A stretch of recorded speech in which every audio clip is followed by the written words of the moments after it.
Hello बच्चों, क्या हालचाल? एकदम बढ़िया। तो बच्चों, आज की इस क्लास में हम स्टार्ट करने वाले हैं रोटेशनल मोशन। इससे पहले वाला जो लेक्चर हमने स्टार्ट किया था सिस्टम ऑफ पार्टिकल के बारे में, इसमें हमने इंट्रोडक्शन सीखा था सिस्टम ऑफ पार्टिकल के बारे में एंड रोटेशनल मोशन के बारे में थोड़ा सा आपको बताया हुआ था। ठीक है, आज की इस क्लास में हम बात करेंगे कि रोटेशनल मोशन होता क्या है, क्योंकि इससे पहले जो चीज हमने स्टडी की है जैसे लॉज ऑफ मोशन हो गया, आपका काइनेमैटिक्स हो गया, वहां पर जनरल इंस्ट्रक्शन आपने पढ़े हैं किसके बारे में? मोशन के बारे में, कि एक पार्टिकल स्ट्रेट लाइन में मूव कर रहा है तो उसका मोशन कौन सा मोशन होता है? लीनियर मोशन होता है। एक पार्टिकल सर्कल में घूम रहा है तो कौन सा मोशन होता है? सर्कुलर मोशन होता है। लेकिन यहां बेटा पार्टिकल नहीं, यहां एक सिस्टम ऑफ पार्टिकल है, एक कलेक्शन है, उस कलेक्शन को हम बॉडी कहते हैं। और अगर बॉडी रोटेट होगी तो उसके मोशन को क्या कहेंगे?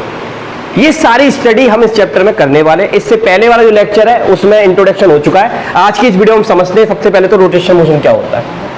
आइए मैं आपको बताता हूं। जैसे सबसे पहले यहां पर एक कुछ डायग्राम देखिए, ये फैन दिख रहा है आपको, ये फैन ऐसे घूमता है तो ये फैन का जो मोशन है वो रोटेशन। डोर को देखते हैं, डोर दरवाजा खोलते हैं, ऐसे खुल जाता है, यहां से दरवाजा फिक्स होता है, ऐसे दरवाजा खुलता है। तो ये बॉडी है और उस बॉडी को हम घुमाते हैं, तो ये वाला जो मोशन है उसको हम बोलेंगे रोटेशनल मोशन। कौन सा मोशन बोलेंगे बेटा?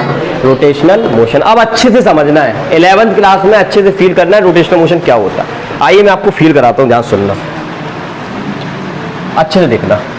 जैसे मान लीजिए मेरे पास एक टॉप है, इस तरह का लट्टू देखा होगा आपने, भरा, जिसको हम घुमाते हैं, ऐसे घूमता है। घूमता है कि नहीं घूमता? अच्छा, किसी के पास कड़ा बड़ा है क्या? चूड़ी वगैरह दो जरा, कोई अच्छी सी हेल्दी, आराम से कोई भी एक बच्चा। ये अच्छा, ये अच्छा, ये देखो, देख। अच्छा, इसको देखो बेटा, अब अच्छे से देखना, कुछ मैं दिखा रहा हूं, शो हो रहा है बेटा, देखिए जरा ध्यान से। अब इस रिंग को देखिए बेटा, अभी आपको इसके बीच में कुछ भी नजर नहीं आएगा। कुछ दिख रहा है आपको? कुछ भी नहीं दिख रहा। अब जैसे ही मैं इसको रखकर इसको रोटेट करूंगा बेटा, अपने आप तो ये रोटेट नहीं होगा, मुझे इस पर फोर्स लगाना पड़ेगा। ये वाला जो मैं फोर्स लगाऊंगा ना, इस फोर्स को हम इस चैप्टर में कुछ नया नाम देंगे। अभी फिलहाल हम मान लेते हैं ये फोर्स लगा रहे हैं हम, क्योंकि स्टार्टिंग है तो मैंने इसको ऐसे घुमाया। तो जैसे ही मैं इसको घुमाऊंगा ना बेटा, अच्छे से देखना, इसके बीच में एक लाइन दिखेगी आपको, दिख रही है क्या? बोलो। अरे उधर मत जाओ मेरे भाई, ऐसे घूम, देखो बीच में लाइन दिख रही है।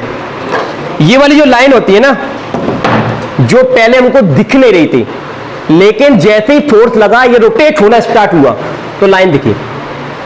तो कोई भी बॉडी अपनी किसी लाइन के अबाउट मोशन करेगी तो उसके मोशन को कौन सा मोशन कहेंगे बेटा? Rotational motion. पहली चीज तो ये। तो ये जो फैन होता है बेटा, फैन में यहां पर एक रॉड लगा रहता है जिसको उसका एक्सिस बोलते हैं। क्या बोलते हैं? एक्सिस। और ये एक्सिस के अबाउट ऐसे घूमता है। घूमता है कि नहीं घूमता बेटा? तो कोई भी बॉडी अपने एक्सिस के अबाउट घूमेगी तो उसके मोशन को क्या कहेंगे? Rotational motion. अब सर, रोटेशनल मोशन और सर्कुलर मोशन में डिफरेंस क्या है? सुन अच्छे से। होता है सर्कुलर मोशन में एक पॉइंट होता है बेटा, लाइक मैं आपको प्रैक्टिकली दिखाता हूं। सर्कुलर मोशन में बेटा आपके सामने पॉइंट होता है।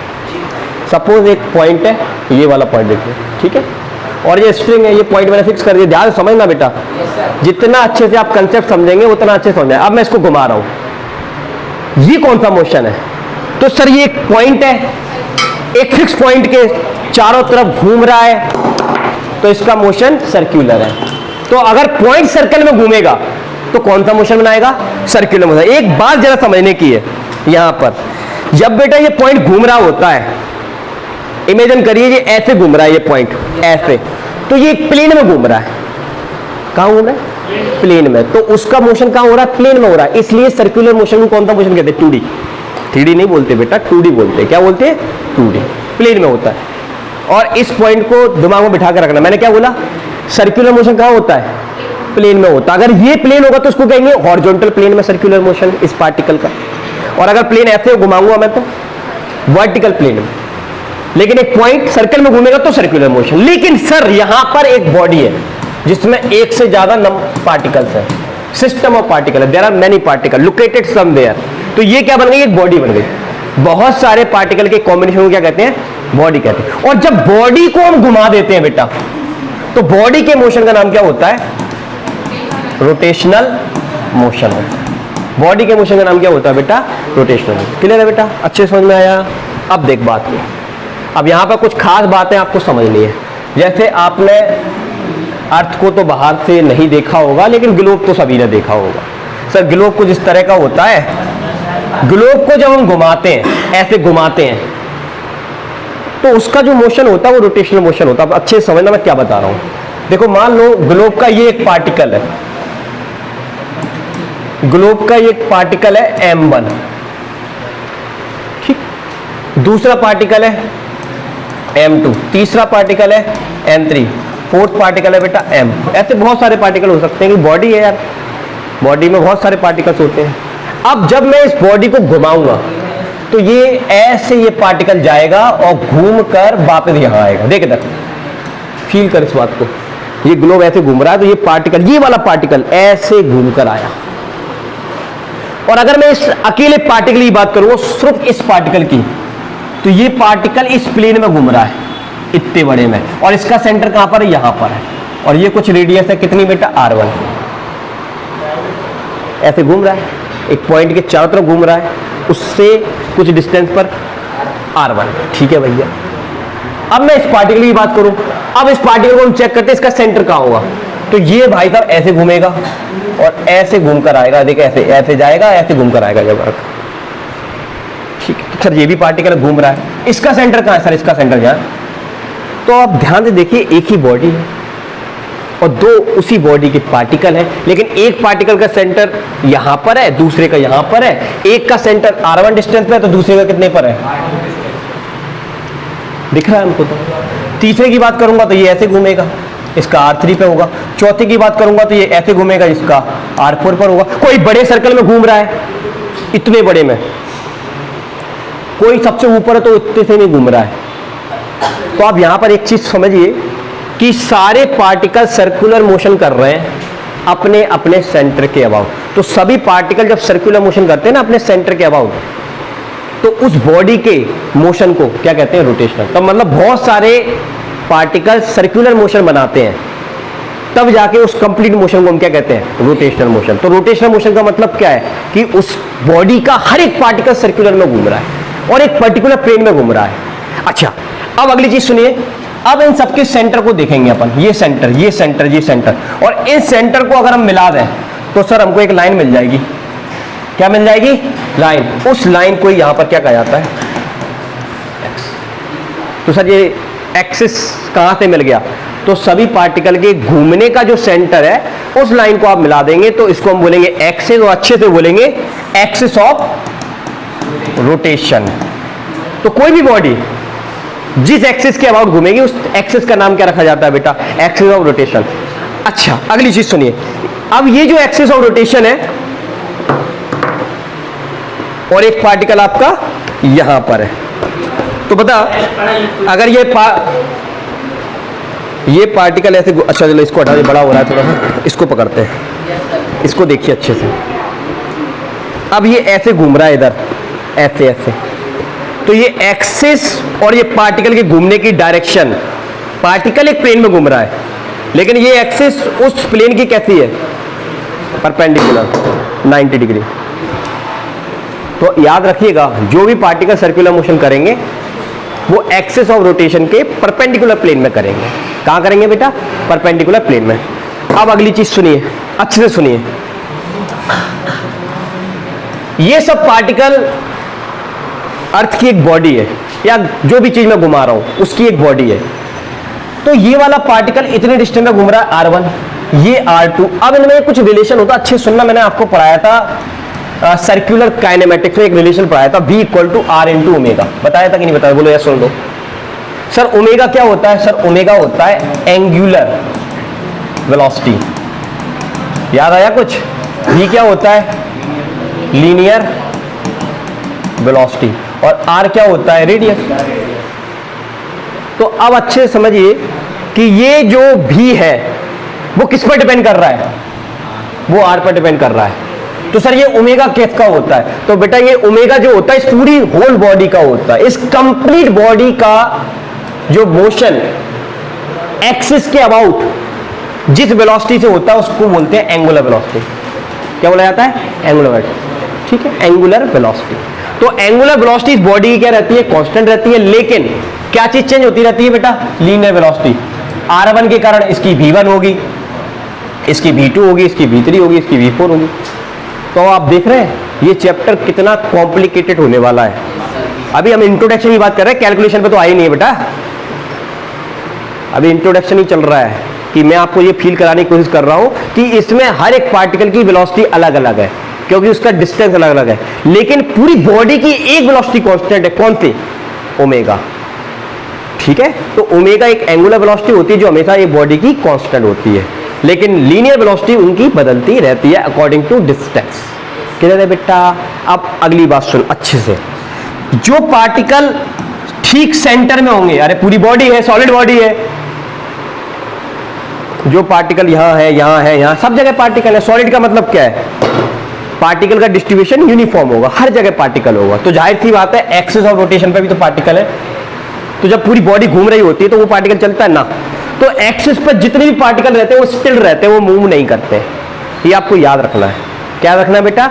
एक्सिस ऑफ रोटेशन पर जितने भी पार्टिकल होंगे वो कभी भी मूव नहीं करेंगे। अच्छे से याद हो गया? अब मैं आपको थोड़ा सा इसकी डेफिनेशन अच्छे से बता देता हूं। रोटेशनल मोशन की डेफिनेशन क्या लिखी बेटा हम लोगों ने? When a body is moving in such a way that all particles are making circular motion. बहुत सारे पार्टिकल क्या बनाते हैं? सर्कुलर मोशन बनाते हैं, लेकिन विथ सिमिलर एंगुलर वेलोसिटी। अभी बताया मैंने आपको, बढ़िया। Then this system is making a rotational motion. अच्छे समझ पाए इस बात को? चलो आओ इधर आओ, ये मैंने अभी आपको डायग्राम समझाया। अब इसमें एक बात और लिखी है कहीं पर, मुझे देखना, पहले इसको पढ़ लेते हैं। Each rotating particle has a centre of circle, मतलब जो भी पार्टिकल रोटेट हो रहा है वो सबका एक अपना एक सेंटर होता है।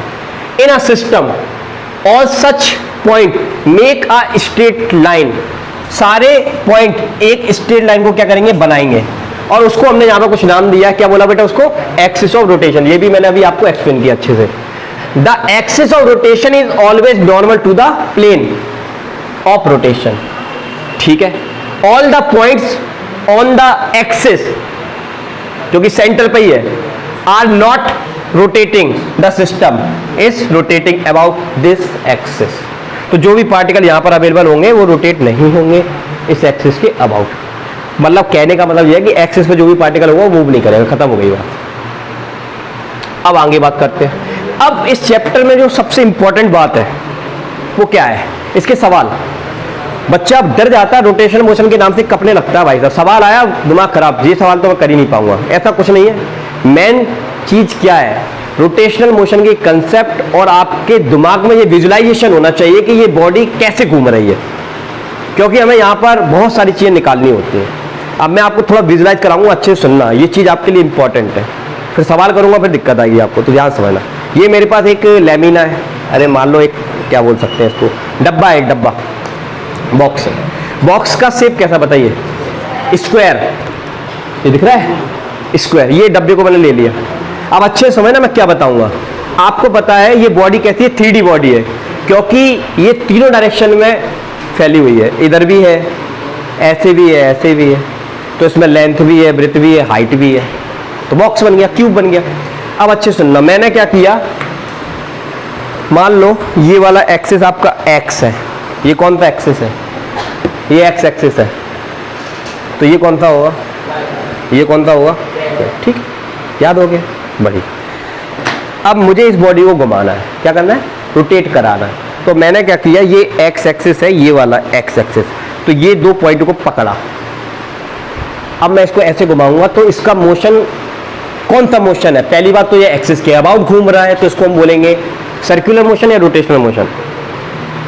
बहुत सारे सर्कुलर मोशन के पार्टिकल का कलेक्शन को रोटेशनल मोशन कहा जाता है। अब वो भूल जा। अब तो ये याद रख कि ये बॉडी एक एक्सिस के अबाउट घूम रही है। तो देख, ये ऐसे घूम रही है। ये कौन सा एक्सिस बोला था अभी मैंने? एक्स। तो ये एक्स एक्सिस के अबाउट कौन सा मोशन हो रहा है? Rotational motion. क्या इस एक्स एक्सिस के पार्टिकल मूव कर रहे हैं? बोलो नहीं। अभी बताया अपन ने, इतनी देर से क्या पढ़ा? यही तो पढ़ रहे थे। इस एक्स एक्सिस के पार्टिकल मूव नहीं कर रहे हैं। तो अब सुनना अच्छे से आगे की बात। जब किसी बॉडी को आप एक्स एक्सिस के अबाउट घुमाते हो तो ये किस प्लेन में घूमेगी? तो अब देख अच्छे से, क्या ये ऐसे जा रही है? ऐसे जा रही है। इस लाइन का नाम है एक्सिस। एक्स एक्सिस, तो ये एक्स में ना इधर जा रही ना इधर जा रही है, तो ये एक्स में तो नहीं जा रही है। ऊपर वाली लाइन का नाम क्या है? बाय, और इधर वाली का जेड। तो देख ये जेड में गई, अब ये ऊपर जा रही, देख ऊपर जेड ऊपर। तो जब कोई ऑब्जेक्ट को एक्स एक्सिस के अबाउट घुमाया जाता है तो उसका मोशन किस प्लेन में होता है? बाय जेड में होता है। किस में होता है? बाय जेड में। अब देखना जरा अच्छे समझना, यही तो समझने का खेल है यहाँ पर। अब ये कौन सा एक्सिस है बेटा? बाय। अब मैं इसको घुमा रहा हूं, अब ये ऊपर जा रही है क्या नीचे? बता कौन सा प्लेन है? ले, अब होशियार हो गए तो मालकियान, बहुत बढ़िया। अब कौन सा बच्चा? जेड। तो मैं ऐसे घुमा देता हूं, तो आप समझ पाए ये यहाँ पर वही बात लिखी गई है, यहाँ पर ये वही वाली बात लिखी गई है, ठीक है। तो जब आप इसको इस एक्सिस के अबाउट घुमाओगे तो ये किस प्लेन में घूमेगी? एक्स जेड में घूमेगी। और इस एक्सिस के अबाउट घुमाओगे तो इसके अकॉर्डिंग जो भी प्लेन होगा उसके अकॉर्डिंग ये घूमेगी, ठीक है बेटा। चलो, टॉप का मोशन कौन सा मोशन होता है?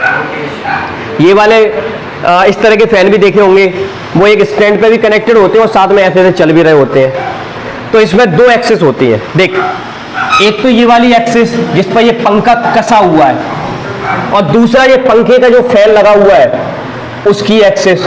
तो यहां पर ये वाली एक्सिस इस फैन की एक्सिस है। किसकी एक्सिस है? इस फैन की एक्सिस है। और ये हैंडल की एक्सिस है। अब ये दोनों आपस में कनेक्टेड, जिस पॉइंट में कनेक्टेड होते हैं उसको पाइवट बोलते हैं। क्या बोलते हैं बेटा? पाइवट। धुरी, हिंदी में धुरी बोला जाता है। तो ये कैसा मोशन है? ये ऐसा मोशन है, ये पंखा घूम भी रहा है और साथ में ऐसे ऐसे भी हो रहा है, तो इसको भी हम रोटेशनल मोशन ही कहेंगे। कौन सा मोशन कहेंगे बेटा? रोटेशनल, ठीक है। ओके, अब मैं आपको काम की चीज की तरफ लेकर चलता हूं, ध्यान समझिएगा, अच्छे समझिएगा। अब एक्चुअली होता क्या है, जैसे मैं किसी बॉडी को फेंकता हूं, जैसे इस बॉडी को मैं फेंकूंगा, आपने इससे पहले प्रोजेक्टाइल मोशन पढ़ा है, बढ़िया।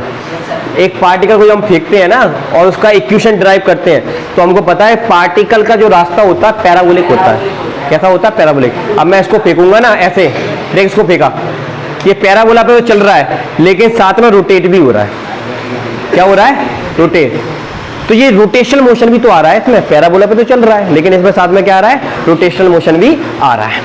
अब मैं क्या बताना चाहता हूं उसको समझना। मैं क्या बताना चाहता हूं? मैं आपको ये बताना चाहता हूं, मैंने एक बॉम्ब को यहां से बॉम्ब को रिलीज कर दिया, एक कैनन चलाई, तोप चलाई, तोप से एक गोला निकला, शेल, और इसको टारगेट पे मैंने फेंकना था। लेकिन हुआ क्या, एक्चुअली मैं जैसे ही यहां से निकला, इसका मोशन कौन सा होना है? प्रोजेक्टाइल मोशन होना है। कैसा मोशन होना है? प्रोजेक्टाइल। लेकिन ये रास्ते में ही फट गया, रास्ते में क्या हो गया? ब्लास्ट हो गया। तो ब्लास्ट हो गया तो इसकी कुछ पार्टिकल है, एक पार्टिकल ये है, एक पार्टिकल ये है, इस तरह से इसके बहुत सारे पार्टिकल निकल गए। चलो इसका मास हम m मान लेते, तो इसका क्या होगा? m1, इसका m2, इसका m3, इसका m4। ओके, लेकिन सर ये पार्टिकल m था, आगे जाके ये ब्लास्ट हो गया, तो एक पार्टिकल ऐसे जा रहा है, एक ऐसे जा रहा है, एक ऐसे जा रहा है, एक ऐसे जा रहा है, तो सबका मोशन अलग अलग हो गया, सबका मोशन अलग अलग हो गया। तो अब हम उस चीज को नहीं देखेंगे, हम इसके सेंटर ऑफ मास को देखेंगे। इसका इसका इसका और इसका सेंटर मास कहीं ना कहीं बीच में, कहीं ना कहीं यहां होना चाहिए। सर आपको कैसे पता? नहीं बेटा, सिखाऊंगा, कैलकुलेशन करूंगा, न्यूमेरिकल करके दिखाऊंगा, तब आपको सब निकालना आ जाएगा। अभी इमेजिन करना पड़ेगा भाई, थ्योरी समझ रहा है तो इमेजिन कर कि सब पार्टिकल का सेंटर मास का होगा, यहाँ होगा, ठीक है। अगले सेकंड में ये पार्टिकल यहाँ पहुंचा, ये यहाँ पहुंचा, ये यहाँ पहुंच गया होगा, ये यहाँ पहुंच गया होगा, इन सबका सेंटर मास चेक किया अपन ने, कहाँ मिला? यहाँ पर मिलेगा। अगले सेकंड में ये पार्टिकल यहाँ पहुंच गया, ये यहाँ पहुंच गया, ये यहाँ पहुंच गया, ऐसे ही देखा, यहाँ मिलेगा। अब इन सभी लोकेटेड पॉइंट को अगर हम मिला देंगे तो ये रास्ता कैसा होगा? पैराबोला। तो पैराबोला रास्ता पार्टिकल्स का है कि सेंटर ऑफ मास का? यस, तो सेंटर ऑफ मास अपने रास्ते को नहीं बोलता, उसका रास्ता कैसा होता है? पैराबोला। बाकी सब पार्टिकल इधर जा रहा है, उधर जा रहा है, ठीक है। तो अगर हम यहां पर बैठ जाएंगे ना, यहां पर बैठ जाएंगे तो ये सब पार्टिकल हमको घूमते हुए नजर आएंगे। कैसे नजर आएंगे? घूमते हुए, ठीक है। तो ये चीज इसमें आपको समझनी है। अब यहां पर लिखा क्या है मैं आपको पढ़ के सुनाता हूं। एक बात समझिएगा जरा, ये बात तो समझ में आ गई कि जब भी किसी ऑब्जेक्ट को जब आप ऊपर की तरफ फेंक रहे हो, जैसे बॉम्ब को फेंका, वो ब्लास्ट हो गया तो उसके बहुत सारे पार्टिकल बने, तो एक पार्टिकल इधर जा रहा है, एक पार्टिकल उधर जा रहा है, तो उनका कॉमन पॉइंट क्या है? सेंटर ऑफ मास। तो हम उसका जब ट्रेजेक्ट्री बनाएंगे तो पार्टिकल का नहीं बना पाएंगे भाई, पार्टिकल तो इधर उधर भाग रहा है, उसका कैसे बना पाएगा? तो हम किसका बनाते हैं? सेंटर ऑफ मास का बनाते हैं। ठीक है बेटा। अब एक बढ़िया बात बताता हूं आपको, ये एक बॉडी है रिजिड बॉडी, कल बताया था रिजिड बॉडी क्या होती है।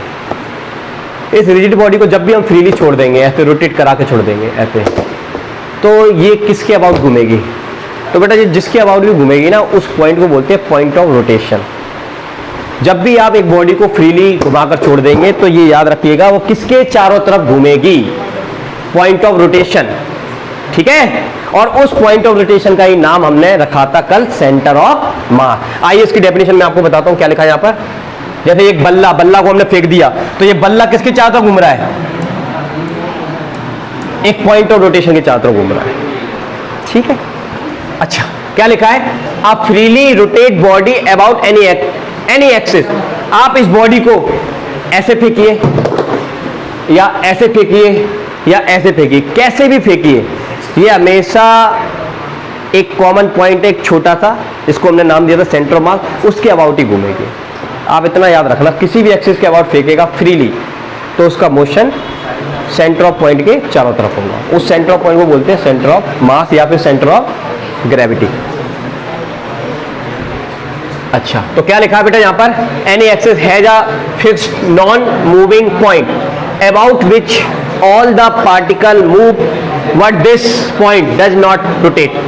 ये एक वो वाला पॉइंट होगा जिसके अबाउट आप जब फेंकोगे ना तो ये मूव नहीं करेगा, बाकी सब चीजें क्या कर जाएंगी? मूव कर जाएंगी। इस पॉइंट का नाम क्या रखा बेटा? This is centre of rotation. This point is centre of mass of the system. अब हम समझते हैं एक बड़ी इंपॉर्टेंट क्वांटिटी जो आपके लिए बड़ी इंपॉर्टेंट है, पूरा चैप्टर इस पर टिका हुआ भाई। तो एक छोटे से नाम पर, क्या नाम है इसका? मूवमेंट। अभी आप पढ़ोगे आगे angular momentum, movement of force, movement of mass, movement of velocity, movement of momentum, सब कुछ किस पर टिका हुआ है? मूवमेंट पर। तो आइए समझिए अच्छे से मूवमेंट क्या चीज होती है। अच्छे से समझाऊंगा, ध्यान देखना।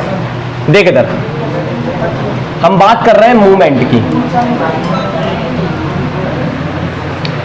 मूवमेंट का सबसे पहले मतलब होता है, इधर ध्यान दीजिए बेटा सभी लोग, शांति से इधर ध्यान दीजिए। मूवमेंट का मतलब होता है कि हम एक बॉडी को रोटेट कराना चाहते हैं, मतलब हम इस बॉडी में रोटेशनल मोशन लाना चाहते हैं, तो इसका इफेक्ट कितना होगा? कम होगा या फिर ज्यादा होगा? मूवमेंट मतलब घुमाना, घुमाने का मतलब रोटेशनल मोशन। तो कोई भी बॉडी है उसमें हम क्या लाना चाहते हैं बताओ? Rotational motion. तो रोटेशनल मोशन का इफेक्ट कब ज्यादा होगा कब कम होगा ये समझिए। अब जैसे मैं आपको एग्जांपल देता हूं, एक डोर है हमारे पास, डोर, दरवाजा, यहां से तो ये फिक्स हो गया। अब इस दरवाजे पर मैं यहां पर जाकर फोर्स लगाता हूं, इधर देखिए यहां पर ऐसे जब मैं फोर्स लगाऊंगा ना, ये दरवाजे पर इधर फोर्स लगाऊंगा, यहां पर, यहां से ये फिक्स है, मैं यहां फोर्स लगाऊं तो मुझे बहुत जोर लगाना पड़ता है तब जाके ये खुलता है।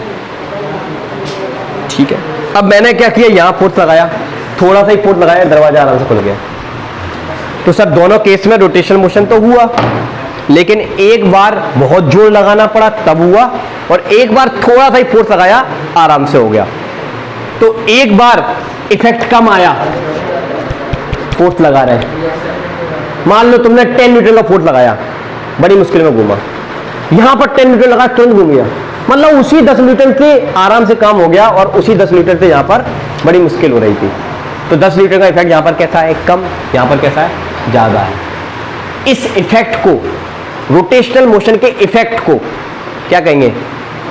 यस। तो मूवमेंट क्या है? Characteristic of rotational motion. अब अच्छे समझना, तो इस इफेक्ट में दो चीजें आ रही हैं, क्या आपने नोटिस की? क्या दो चीजें आ रही हैं? एक तो आप फोर्स लगा रहे हो, ये आपकी इच्छा है। अच्छा सुनना एक बात अच्छे से, मूवमेंट हम किसका निकालेंगे? मूवमेंट हम किसी का भी निकाल सकते हैं। जैसे मुझे मास का मूवमेंट निकाला तो मैं क्या लैंग्वेज बनाऊंगा? मूवमेंट ऑफ मास। मुझे फोर्स का मूवमेंट निकालना है, इधर इधर इधर इंपॉर्टेंट चीज चल रही है इस सवाल में, इधर देख अच्छे से, काम की चीज समझते नहीं बच्चे, बस गुस्सा आएगी मेरे को। इधर देखो जरा, तो ये यहां पर मास है, तो अच्छे सुनना, मूवमेंट किस चीज का होता है? मूवमेंट ऑफ मास, अगर आप मास की बात कर रहे हो। मूवमेंट ऑफ फोर्स, अगर आप फोर्स की बात कर रहे हो। मोमेंटम अगर आप मोमेंटम की बात कर रहे हो। तो बात समझ में आई? मूवमेंट में किसी का भी निकाल सकता हूं घुमाने के लिए। तो अब आ जा इधर, अच्छे से समझना बात को। जैसे मान ले तेरे पास दो मास है, एक मास का नाम है m1, क्या नाम है बेटा? इससे कुछ दूरी पर चला जा, एक दूसरा मास रखा हुआ है m2। दो मास है सर, इनके बीच में कहीं सेंटर होगा। सेंटर एक तराजू तो तुमने देखा ही होगा, ये फलक्रम है, फलक्रम जिस पर ये रॉड रखी हुई है, ऐसे ऐसे झूला झूलेगी। अब अच्छे सुनना मैं क्या बता रहा हूं। ये जो m1 है, इस m1 का इस पॉइंट के चारों तरफ घूमेगा। ये ऐसे दबेगा तो ये ऐसे घूमेगा ना भाई। तो ये क्या हो गया सर? पॉइंट ऑफ रोटेशन हो गया। पॉइंट ऑफ, जिसके चारों तरफ रोटेशनल मोशन होता है उसको क्या बोलते हैं? Point of rotational motion. इधर देखिए बेटा अच्छे से, यहां से पॉइंट ऑफ रोटेशन से ये m1 जो मास है वो मान लीजिए r1 डिस्टेंस पर है। कितने डिस्टेंस पर है? विश्वास मानिए ये कंसेप्ट इतना जोरदार है, IIT के कान में से धुआं निकल जाएगा। ऐसे सवाल बताऊंगा आपको, अगर ये आता है तो सब आ जाएगा। तुम्हें ध्यान दीजिए, बिल्कुल भी आपको इधर उधर नहीं देखना है। तो ये कितने डिस्टेंस पर है? r1। मैं जान लगा के बता रहा हूं, तुम नहीं जान लगा के समझो। ये r2 डिस्टेंस है। अब अच्छे सुनना, ये वाला मास सर इसको ऐसे दबाएगा नीचे की तरफ, तो ये पूरा सिस्टम ऐसे घूमना चाहता है, लाइक दिस। और ये वाली डायरेक्शन को बोलते हैं एंटी क्लॉकवाइज। ये वाला मास इसको ऐसे दबाएगा तो ये ऐसे घूमना चाहेगा, तो ये वाली डायरेक्शन को बोलेंगे क्लॉकवाइज। तो दो मूवमेंट निकलेंगे। कितने मूवमेंट निकलेंगे? दो। क्यों निकलेंगे? क्योंकि मूवमेंट जो होता है वो दो चीजों पर डिपेंड करता है। एक तो वो क्वांटिटी जो तुम करवा रहे हो, मास का मूवमेंट निकाल रहे हो, फोर्स का मूवमेंट निकाल रहे हो, तो एक वो क्वांटिटी आएगी। दूसरा, उस क्वांटिटी से पॉइंट ऑफ रोटेशन से डिस्टेंस कितना है। क्योंकि अभी मैंने आपको फील कराया ना भाई, क्या फील कराया? यहां फोर्स लगाता है तब रोटेशनल मोशन बड़ी मुश्किल में होता है, लेकिन यहां लगाता है तो जल्दी हो जाता है। तो वो आर पे डिपेंड करता है कि नहीं करता? एक्सिस ऑफ रोटेशन से यहां पर तू फोर्स लगा रहा है, उस पर डिपेंड करता है कि नहीं करता? सर करता है। मैं एक्सिस पे फोर्स लगा लूंगा जाके, बॉडी का ही हिस्सा है, कभी जिंदगी डोर खुलेगा ही नहीं, दबाता रहे उसको। अरे भैया एक्सिस पे जाके जो कब्जा लगा हुआ है ना उसका, ये बधा हुआ है, यहां पर कोई चीज दबाएगा तो ये खुल जाएगा क्या? इनफाइनाइट फोर्स लगाना पड़ेगा तब जाके घूमेगा। ठीक है भाई? तो अब सुनना, मैं लिख रहा हूं यहां पर, मैं क्या लिखूंगा? Movement of m1। क्या लिखा मैंने? मूवमेंट ऑफ m1 बराबर का साइन लगाओगे। मूवमेंट का फॉर्मूला होता है क्वांटिटी, और क्वांटिटी का नाम है m1। क्वांटिटी का नाम क्या है? m1। और पॉइंट ऑफ रोटेशन से परपेंडिकुलर डिस्टेंस, ये जो पॉइंट ऑफ रोटेशन है इससे ये कौन सी डिस्टेंस? परपेंडिकुलर। तो ये मूवमेंट ऑफ m1 जो है वो m1 इंटू कितना आ गया बेटा? r1 आ गया। और ये कैसे घूम रहा है बता? Anti clockwise. और एंटी क्लॉकवाइज के लिए डायरेक्शन हम ऐसा लेते हैं, मतलब साइन कैसा लेते हैं? पॉजिटिव। तो ये मूवमेंट आपका पॉजिटिव है, एंटी क्लॉक। क्लियर है बेटा? अच्छे समझ में आया? अच्छा इसका बताओ, मूवमेंट ऑफ, क्या नाम है इसका बेटा? m2। क्या फॉर्मूला बनेगा? m2 multiply r2। लेकिन ये इसको कैसे घुमा रहा है तो कैसा आ जाएगा? नेगेटिव आ जाएगा। कोई खास बात नहीं है। ठीक है, ओके जी। अगर हम इसका टोटल मूवमेंट निकालेंगे, टोटल मूवमेंट निकालेंगे तो टोटल मूवमेंट कितना आएगा?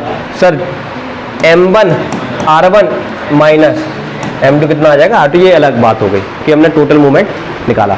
लेकिन मैं एक बात आपको यहां पर बताना चाहूंगा कि ये मान लीजिए ये वाला पॉइंट है, इस पॉइंट से m1 का मूवमेंट आया, m1 r1 पॉजिटिव आया और उसका नेगेटिव आया। तो मैं एक काम कहता हूं, मैं आपसे ये कहता हूं कि ये m1 r1 जो होता है ना वो हमेशा किसके बराबर होगा? मैं प्रूव करूंगा, टेंशन मत ले, मैं प्रूव करूंगा इस बात को कि ये m1 r1 इक्वल टू क्या होता है? m2 r2। हाँ हमेशा। क्यों? और ये वाली जो चीज होती है ना, ये चीज बताती है कि m1 r1 equal to m2 r2। m1 से r1 क्या है? जिस पॉइंट के चारों तरफ वो घूम रही है, मतलब उस पॉइंट पर सेंटर ऑफ मास है। तो सेंटर ऑफ मास दो मासेस को बराबर भागों में डिवाइड नहीं करता है, वो किस में डिवाइड करता है? मूवमेंट में। कल देख मैंने एक बात लिखी थी, मैंने वहां छोड़ दी थी वो बात। देखो यहाँ कुछ लिखा था मैंने, क्या लिखा था, कहां लिखा है, कहां लिखा है, ये लिखा है centre of mass is a point which divide system in two equal movement of mass. दो इक्वल मूवमेंट के मास जो आपस में बराबर होते हैं वो हमेशा कौन बताता है? सेंटर ऑफ मास। तो सेंटर ऑफ मास से कोई भी दो मास के आप मूवमेंट निकालो वो हमेशा कैसे आएंगे बेटा? बराबर आएंगे। वही बात मैंने आपको बताई वहां पर, मैं प्रूफ भी करूंगा, टेंशन मत ले। फिलहाल तुम्हें ये फॉर्मूला समझ में आया कि नहीं? बोलो यस और नो। मूवमेंट निकालना आ गया। अब मैं आपसे पूछूंगा, बताओ, मान लो m1 की जगह यहां पर आ गया p1 और यहां पर आ गया p2 और p का नाम होता है मोमेंटम, तो हम क्या बोलेंगे? Movement of momentum p1 multiply r1। अच्छा, यहां पर आ गया F1 और यहां पर आ गया F2। अब तुम्हारा पूरा चैप्टर प्रूफ हो गया इस कंसेप्ट से, ये समझ लो, रामबाण है ये, समझ लो। तो क्या बोलोगे? मूवमेंट ऑफ फोर्स, और मूवमेंट ऑफ फोर्स का इस चैप्टर में हम नाम रखेंगे एंगुलर फोर्स या फिर टॉर्क, और टॉर्क का फॉर्मूला यही होता है F × R। ले प्रूफ हो गया यहीं पर, कोई बात नहीं, लेकिन अच्छे से बताऊंगा जब टॉर्क पढ़ाऊंगा तो, ठीक है? बढ़िया बात है। डेफिनेशन लिखिए, movement is a effect of rotational motion, और मूवमेंट का फॉर्मूला क्या होता है? Quantity multiply distance from point of rotation. अच्छे समझ में आया? अब हम एक कैलकुलेशन यहां पर समझेंगे, 2 मिनट का वक्त दीजिए मुझे। अच्छा, पहले एक सवाल करते हैं। यहां पर एक सवाल है, एक बल्ला है तुम्हारे पास, बैट, एक तरफ का मास है m1 और दूसरी तरफ का मास है m2। अब आपको इनमें एक रिलेशन डिफाइन करना है। ये आईआईटी में पूछा हुआ एक सरलता क्वेश्चन है। आपको बताना है कि ये वाला सिस्टम है और इस सेंटर ऑफ मास के अबाउट घूम रहा है, जो भी कुछ है, इनमें से कौन सा रिलेशन करेक्ट है? बताइए। फर्स्ट वाला, मास तो कभी भी बराबर होते ही नहीं है सेंटर ऑफ मास से, तो ये तो पहले ही गलत हो गया। सेकंड वाला, तो आंसर है सेकंड वाला, हमको इसलिए कहना चाहिए क्योंकि मैंने अभी कल आपको बताया था कि सेंटर ऑफ मास उसके नियरेस्ट होता है, यहां पर हैवी मास रखा होता है, तो जाहिर सी बात है सेंटर ऑफ मास m1 के नजदीक है, तो ये सही होना चाहिए। और ये तो वैसे ही गलत हो गया भाई, ये तो है ही नहीं। आसान था। और दूसरा आप ऐसे भी समझ सकते हैं, देखो ऐसे समझिए, अभी देखो इसका मूवमेंट निकालेंगे, इसका मूवमेंट क्या आएगा बताओ? ये पूरा मास है, ये m2 इतना बड़ा मास है, तो ये डिस्टेंस कितनी है? r2। तो अब हुआ क्या बेटा, हुआ क्या, ये r2 डिस्टेंस यहां से यहां तक का है, तो यहां पर थोड़ा थोड़ा मास क्या हो गया? डिस्ट्रीब्यूट हो गया, थोड़ा थोड़ा मास, और ज्यादा मास कहां पर डिस्ट्रीब्यूट हो गया? यहां पर। तो अगर यहां पर ज्यादा मास है तो डिस्टेंस कम है, यहां पर कम मास है तो डिस्टेंस ज्यादा है, इसलिए सेंटर ऑफ मास से मूवमेंट दोनों मास का इक्वल होता है, ना कि मास इक्वल होता है। तो मास वाला ऑप्शन गलत हो गया, और यहां पर मूवमेंट की बात की नहीं जा रही है, तो हम ये देख लेंगे कौन सा मास ज्यादा है, कौन सा मास कम है। तो हमको दिख रहा है m1 के पास में चिपका हुआ है सेंटर ऑफ मास, तो मतलब m1 बड़ा है किससे? m2 से। क्लियर है बेटा? अच्छे समझ में आया तो नहीं ये बात? ये इंपॉर्टेंट क्वेश्चन और बढ़िया क्वेश्चन था।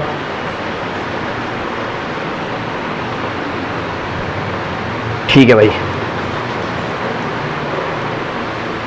एक लास्ट चीज आज की क्लास की, उसको देखिए।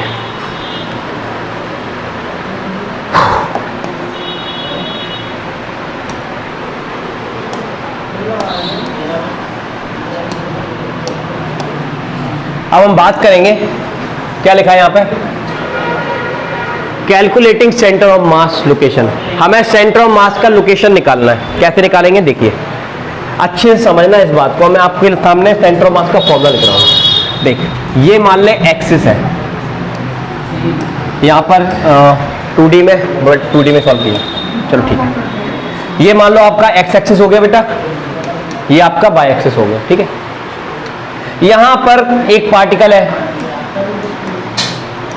m1, दूसरा पार्टिकल है m2, तीसरा पार्टिकल है m3, चौथा पार्टिकल है m4। मान लीजिए सर ये पार्टिकल कहां से है, तो मैंने आपको बताया था कोई भी ऑब्जेक्ट की पोजीशन बतानी है तो हम विथ रिस्पेक्ट टू किसी रेफरेंस पॉइंट के लिए बताते हैं। तो ये आपका रेफरेंस पॉइंट हो गया ओरिजिन, ओरिजिन के कोऑर्डिनेट 0,0।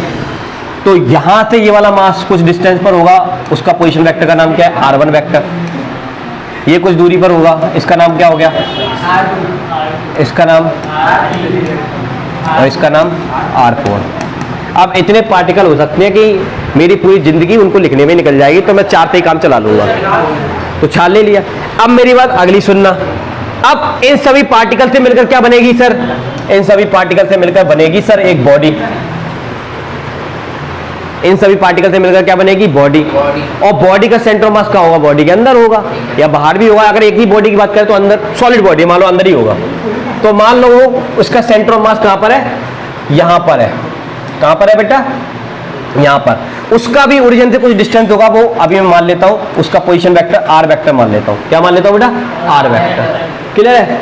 उसका कैपिटल मास मान लेता हूं, कैपिटल M का मतलब है सभी मासों का सम, M1 M2 plus dot dot करके जितने भी n मासेस हैं सबका सम कहां रखा है, सेंटर ऑफ मास।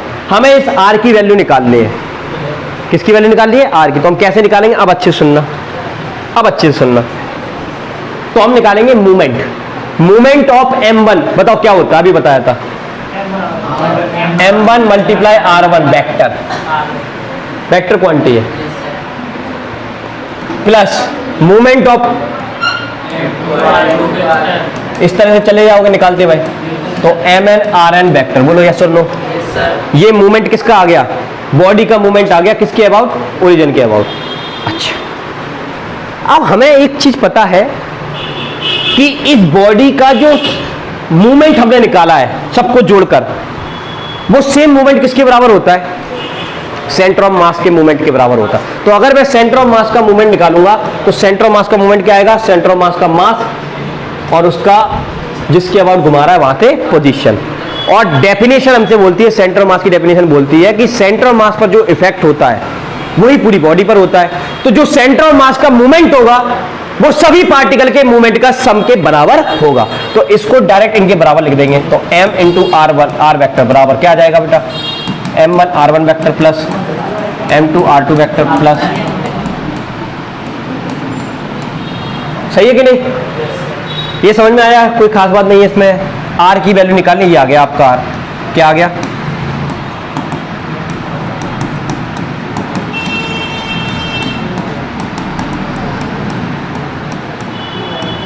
बटा M।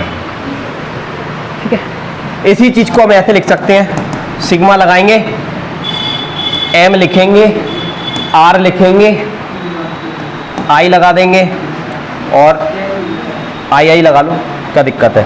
तो I की वैल्यू कहाँ से स्टार्ट हो रही है, 1 से, और कहाँ तक जा रही है, N तक, और डिवाइड में क्या है, ये लिखने का तरीका है, इसमें कोई दिक्कत वाली बात नहीं होगी, लिखने का तरीका है, आप ऐसे लिखिए चाहे ऐसे। 2 पार्टिकल है तो फॉर्मूला क्या है, M1 R1 plus M2 R2 upon M1 plus M2। 3 particle तो फॉर्मूला क्या बता, सेंटर मास का फॉर्मूला क्या है, M1 R1 plus M2 R2 plus M3 R3 बटा M1 plus M2 plus M3। ये फॉर्मूला अच्छे से कल रिवीजन करके आना, कल मैं आपको बताऊंगा न्यूमेरिकल्स प्लस इसके सवाल। Thank you so much.